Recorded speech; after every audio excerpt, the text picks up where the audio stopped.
Here we are, 32 minutes past 7 a.m. on a Wednesday morning, Humble Week Wednesday morning. I must add on the smooth breakfast on Smooth 98.1, your music live station. Ayokunmi here. It's that time to get into the papers, take a look at the headlines and the stories that are making the rounds that have us talking.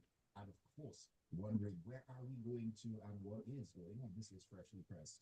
It is, as I love to say, an interactive session. So that means we look forward to you sharing your thoughts with it, opinions, your feelings, and of course, anything you'd love to say concerning the stories we'll be talking about this morning. So WhatsApp is the platform to send those thoughts into 0809 444 0981. 0809 444 0981 is the WhatsApp number. We're also on YouTube streaming live at Smooth 981 FM Lagos. Smooth 981 FM Lagos. So you can drop a comment there as well. We'd love to hear from you. All right. My analysts are in for the morning to take a look at the stories and, of course, give perspective as well. Devoe and Lakunle are in on a Wednesday. Good morning to you, Devoe, and to you, Lakunle. Good morning, Ayo. Good morning, Nigeria. Good morning, Devoe, and everywhere else in the world where you're hearing us. Devoe, good morning to you. Hope you can hear me clearly. Morning world, morning Lagos, AY, Lakunle, Harcourt Refinery to Sonra. I'll give you a pass mark on that one, Devoe. I'll give you a pass mark. I'll let it slide. You try on that. And, we're going to start exactly with that particular story, talking about the refinery. I mean, that has been on virtually everyone's minds and lips in the last almost 24 hours or thereabouts. We're heading into the premium times. Now, the Nigerian National Petroleum Company Limited, the NNPCL, on Tuesday, said the Port Harcourt Refinery has commenced production after a long period of rehabilitation. I had to add the long, I had to drag it because it has been a long period of rehabilitation. Now, the NNPCL said the refinery began truck loading of petroleum products on Tuesday, that's the 26th of November, that's 2024. This was mentioned by Olufemi Shulai, the Chief Corporate Communications Officer of the company, disclosed in a post on his X handle on Tuesday. I'm bringing this to your table. Lapi is going to get his thoughts in as well, so we need to compress this as much as we can. But after 7 postponements and years of inactivity, the Port Harcourt Refinery is up and running, at least to a degree. And, out of nowhere, we got the news yesterday that trucks are already loading product. And a lot of people, I mean, on one hand, are ecstatic about this. On the other hand, are wondering, this seems to be so very convenient how it all panned out. But let me get your thoughts on this, people. Okay, sorry, Ewa, I'm not hearing you properly. Yeah, I'm talking about the Port Harcourt Refinery. Can you hear me clearly now? Yes, I can hear you clearly now. All right, fantastic. So I said after 7 postponements, among other things, it is back on track. It's producing. Trucks have been sighted there, loading products and all that. Now, I said on one hand, it is a good thing for the country for the refineries to work. On the other hand, of course, we do have skeptics who are saying after all the postponements and failed promises and all that, all of a sudden products are being loaded and so on and so forth. In the midst of all this, if the refinery and other refineries, if and when they do begin to work, would the average Nigerian feel really happy about it if it doesn't benefit them directly in terms of pricing and so on and so forth? Let me get your thoughts generally about this, Devoe. Right. First of all, I said Harcourt Refinery to Sonra, meaning the refinery has spoken and grown larger. And what I'm trying to say is that between the NNPC and the APC, I don't know the difference in terms of who likes to give Nigeria alternative news. I'll leave you to interpret that because we have gone through several stages of statements and reversals, all in the name of image making and spin. So, unlike many Nigerians who are here are excited, and unlike all the pages of the newspaper that are creating an impression that our refineries are back to work, I think Nigerians, on hindsight, should take the statements of the NNPC with a pinch of salt. It's the same NNPC and NMDPRA that said, oh, Dangote's product was substandard. And at the end of the day, based on several tests, we saw that his product was actually the most superior in the world. So, and up till date, they haven't refuted it.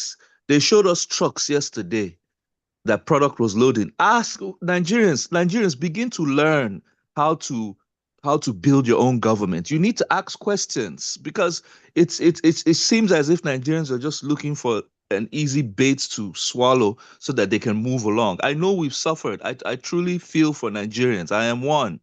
But we have to start asking questions of some of these government organizations as well as the NNPC that claims that it's no longer government. What products were loading? A little history. The way you said postponement, it makes it look like it was yesterday that they said they were going to start. This is over almost since Obasanjo's time that they started doing turnaround maintenance. Okay. I remember the first bill. If I remember way back then, it was around $150,000. Sorry, no, it was about 150 million. Then we now heard 250 million. It went as far as 650 million. Then in the Buhari administration, we heard 1.5. Yes, it's on record that we've spent in naira terms 11 trillion based on various devaluations. That's about, let's say, roughly $5 billion on turning around refineries that were built in the 1960s and the 1980s. Ask how much does it cost to build 100,000 barrel refinery per day, right? We have the two that are in Port Harcourt. It's the older one that does 60,000 barrels that was in quotes that was brought back to life. Okay. I'm really very wary whether its production capacity, even if you replace all the parts, will give you 60,000 barrels. Now, in terms of, they've said that, oh, it's at 70% completion. Now, you know that the refinery process, you have to boil the crude to about 600 degrees Celsius, which will give you the various distillation products, okay? So I think right now what was being loaded is the lower grade products, the heavier fuels, like I don't think it's even got into diesel. It should be at the level of asphalt, that's bitumen, and maybe lubricant oil. But I don't think those refineries are at the level of giving us diesel. Neither would they even give us PMS, okay?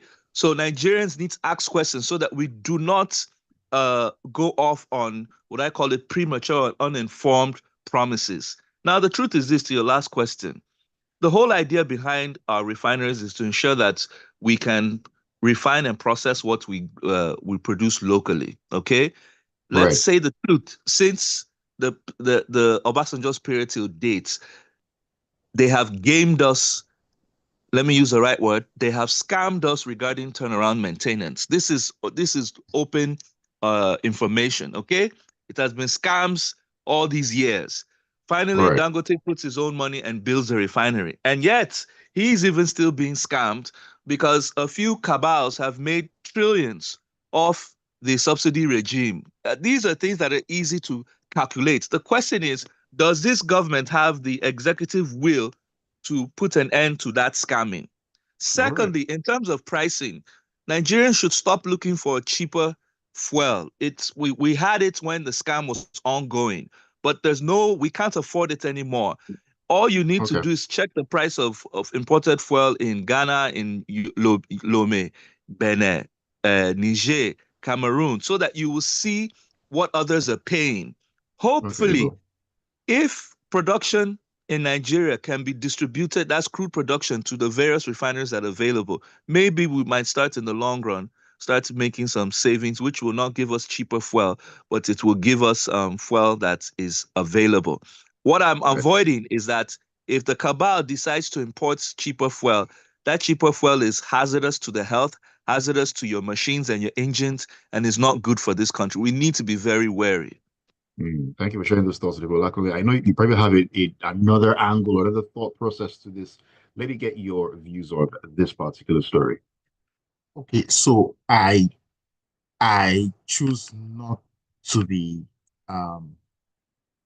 not to doubt the veracity of this claim that the Port Harcourt Refinery is up and running.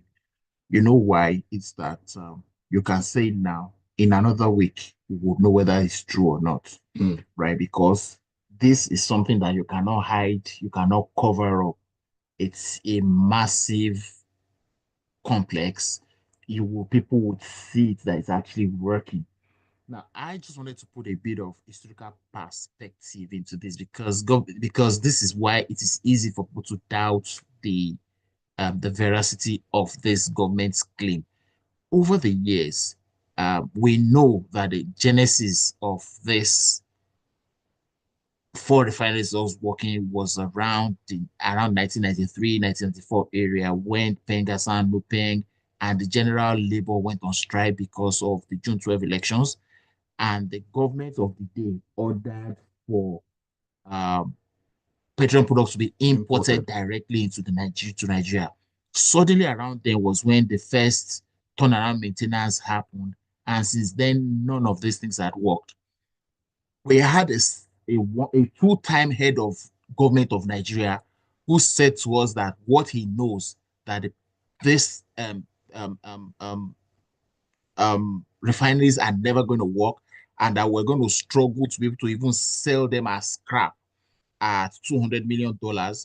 We know that within the last 2 or 3 years, there have been 7 promises of it will work, and has never worked. We know that it was in this time between 1994 and now that an individual had the idea that he could create a refinery in Nigeria. We know that this individual got this thing going and we got to where we are. And then suddenly, our refinery, one of them starts to work. Now, where my own interest is in all of this is that historically and statutorily, there is a 400,000 barrels per day reservation for local consumption that NNPC is supposed to have for our refineries, right? In this time between 1994 and now, we have not been talking about where those 400,000 barrels are, what happens to them, did we sell them, where is the money for selling it, what did you do with it? Now, so when is that? So maybe that conversation about 400,000 barrels will come back. Then two, what is the direct effect of this on the current price of petroleum products in Nigeria? Do we now get it less because we are no longer importing because Dangote refinery is giving us and this NNPC refinery is also giving us? Those are the things that we expect that NNPC and all the practitioners in the industry to come forth to let us know and then see the effect. And then the other effect of it is that how will it affect other things on the economy, exchange rates, cost of commodities, cost of food, and so on and so forth. Let's say what that's when we'll be able to say and agree that that refinery is up and running. That's right. Time definitely will tell, and things will come out into the open. These are the sort of things that you definitely cannot hide. Let's take a quick break right now. When we come back in Lakunle, I'm going to come into you with this one, talking about President Tinubu, who has departed the country for a 3-day visit to France. France seems to be the destination of choice, even though there's a good reason that he actually is going. We'll talk about that and a whole lot more on the other side on Freshly Pressed on Smooth 98.1.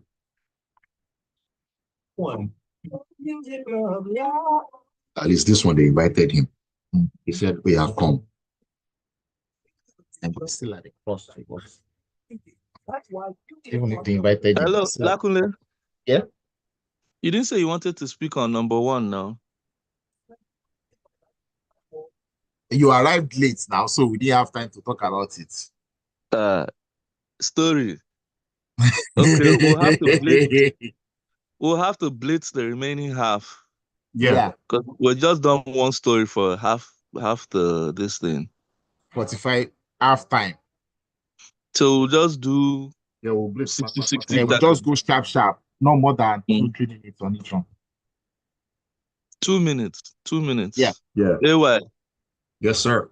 Count. 2 minutes. No wala. Because you have some good stories, actually. Thank you very much. I appreciate it. All right, welcome back into Freshly Pressed on the Smooth Breakfast on Smooth 98.1. Love music, love life. Ayokunmi here. And Devoe and Lakunle are still in with me this morning, taking a look at the stories and, of course, analysis and your contributions as well. Talking about contributions, send them in to us on WhatsApp on 0809-444-0981. YouTube, we're streaming live at Smooth 981 FM Lagos. Drop a comment there as well. We'd love to hear your thoughts. All right, luckily, let's get back into the punch. President Bola Tinubu will on Wednesday depart Abuja to France for a 3-day state visit. Now, the visit is in honor of an invitation from President Emmanuel Macron.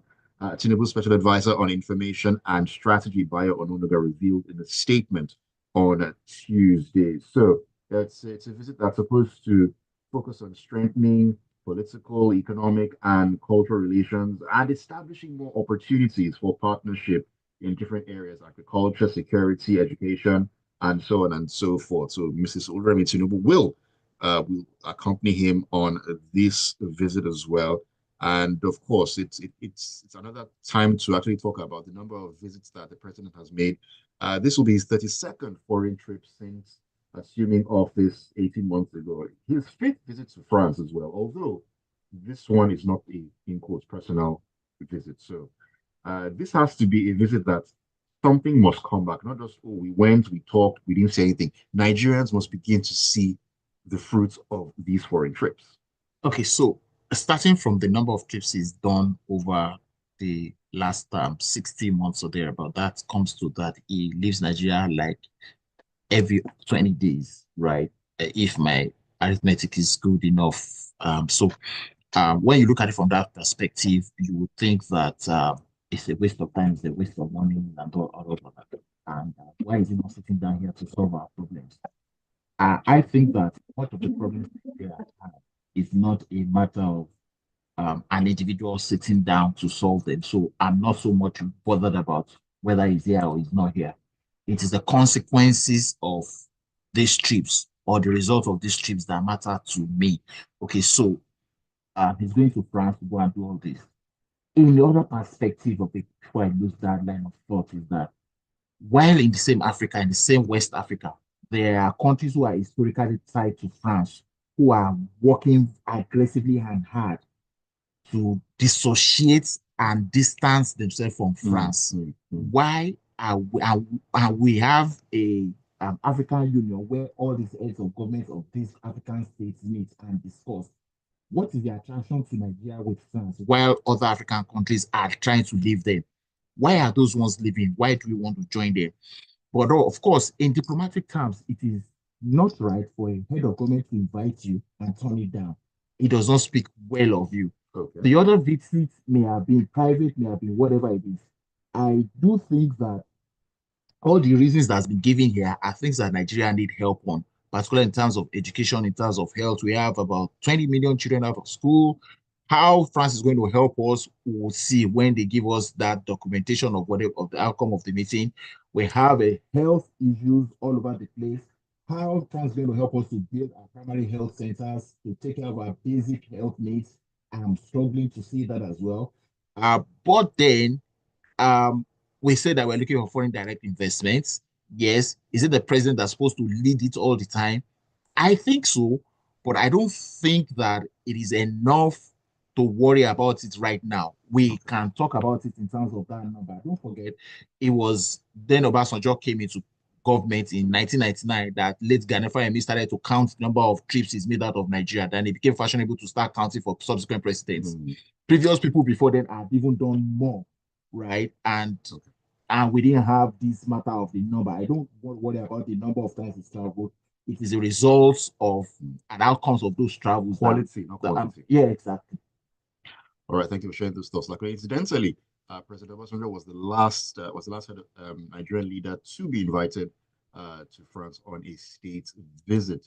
Let me take one or two messages really quickly before they pile up. Gilbert Musa says, on the money spent on turnaround maintenance since 1999 until date, it is really worrisome. The reason, despite the brilliant minds we had and we still have in the sector, like Eric Adams, Simbi, Wabote, and Austin Huru, we still battle with petrol scarcity, inappropriate pricing, and oil theft as well. Chuk says, it's very insensitive to tell Nigerians not to look for cheaper fuel when they are going through excruciating cost of living crisis. Why should an oil-producing country be compared to other countries that are not producing oil in terms of pricing? Well, Chuk, that statement was made in the context of the cheaper fuel is bad for your vehicles at the end of the day. That was the context in which that was said.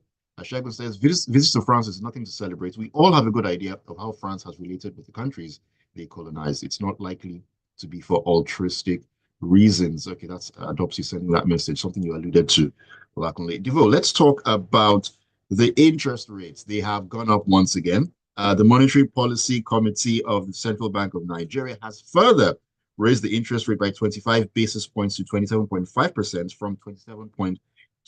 The last meeting of the year, another rise. It has been a steady rise throughout the entirety of the year. What does this mean for you, me, the average Nigerian out there? Okay, let me just restate what you just said. The last NPR meeting was held yesterday, and I think we're all expecting for a raise. It hasn't been a steady rise. It was more sharper when they came in last year. What has happened is because of the high inflation rates, which is around 32% now, 33, CBN has had to keep raising the interest because if they don't, what it just simply means is that your savings will become zero. Okay. Now with if the GDP and the country's situation starts getting better, you will see interest rates drop. But if inflation continues, they can't reduce it. Okay. Now, what it means is in this situation, they've more or less held because the 0.5 that they added was not that high. So it just moved from 27.25 to 27.5, which is almost in the same range. Okay. You can either call it 28%. By the time the banks add their bits, banks will be lending you money at 34 to 38%, almost nearly 40%, which is high. And the implication is heavy for the private sector, especially for small businesses and corporates, because they're lending at a heavy rate, which is why some experts have said that the federal government, in their bid to draw investments to this country, are crowding out the private sector because they're only making the interest rates high because, first of all, we are sort of at around junk status in terms of our rating, meaning it's very bad to do an investment in Nigeria. Okay. Now, if it's very bad, anybody who intends or will lend you money at a high rate. Do you understand that? Sure. Now, a lot of our crude has been mortgaged, which is why most times, whether they move the interest rate up or not, it doesn't make a difference because Nigeria is in heavy and indebted situation, almost in excess of $100 billion. Now, what is important and what we need to look at is not what the CBN does, the monetary policy. It has very little effect when your country is not productive. So what we should be discussing is the fiscal plan. What are those measures? The strategy that the government, that's the finance ministry and the coordinating ministry of the economy, that is Wale Edu and his troops, what are they doing to move this country forward? How are we addressing the power situation? What scenarios to raise the $10 billion that China has requested to ramp us up to 20,000 megawatts? What are we willing to give up? What are we going to do to enhance LNG? What are we going to do with the solid minerals that are wasting? And we have a larger artisanal manpower instead of corporate industrial manpower in our solid mineral sector. What are we going to do to mechanize our agriculture instead of subsistence?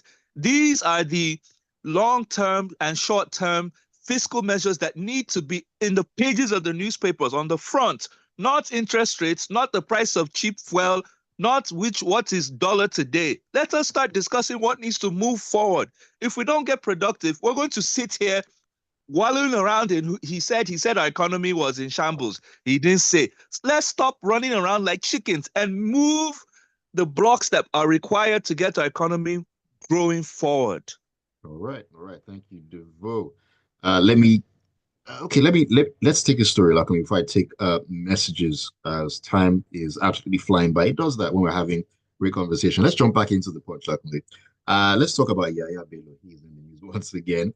The former Kogi State governor. He's currently being detained at the holding facilities of the Economic and Financial Crimes Commission in Abuja.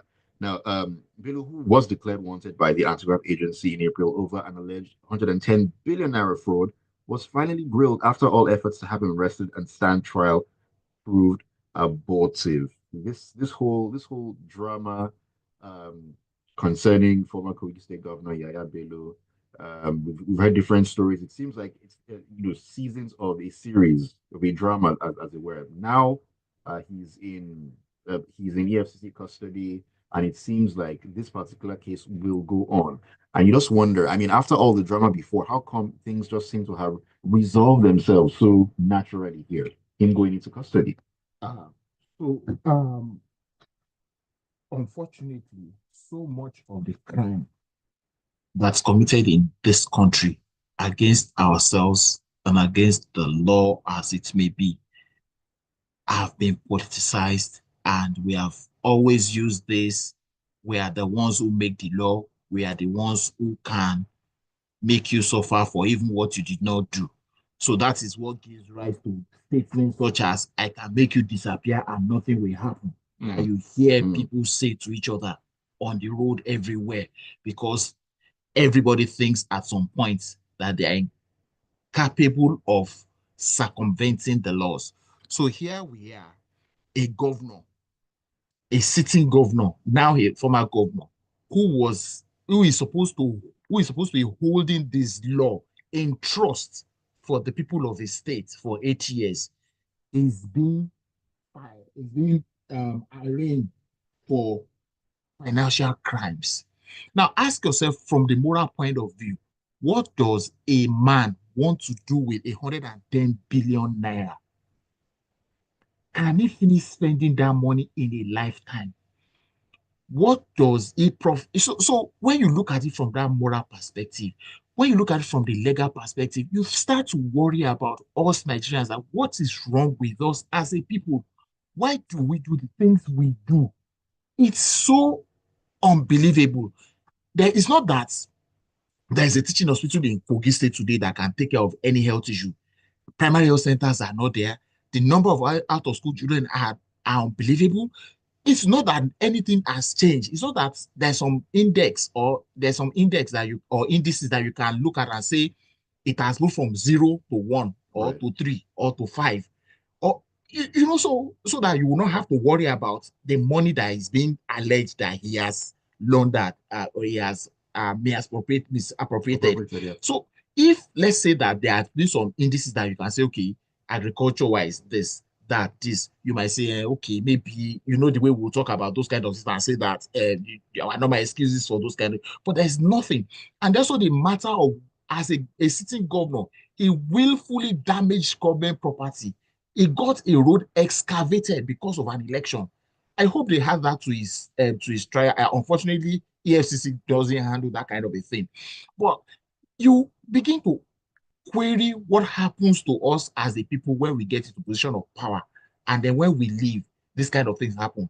The man that just left Edo State as well, he's been put on the FCC watch list. Name one governor. It seems like a recurring thing. Exactly. Name one governor in Nigeria since 1999 that has left office, that there has not been a rumor of misappropriation or wanting of many. Almost all of them had to go to EFCC at one point or the other. But at the end of the day, what do we get? Nobody gets tried. Nobody gets punished. All of them walk away with everything. So I do not see this as something that's going to be different from the previous ones, honestly, if you ask me, unless I'm proven wrong when this happens. But at the end of it, it's all of us, like people say, are we asking our governors for how they spend the monies they get? We're not. We are focused on the federal government all the time. And that's why they're able to get away with all of these things that they do. We need to start making examples and setting precedents. If not, we'll just keep going on round and round in these circles when there are no consequences to actions. D from Ikeja on WhatsApp says, good morning, skeptic present.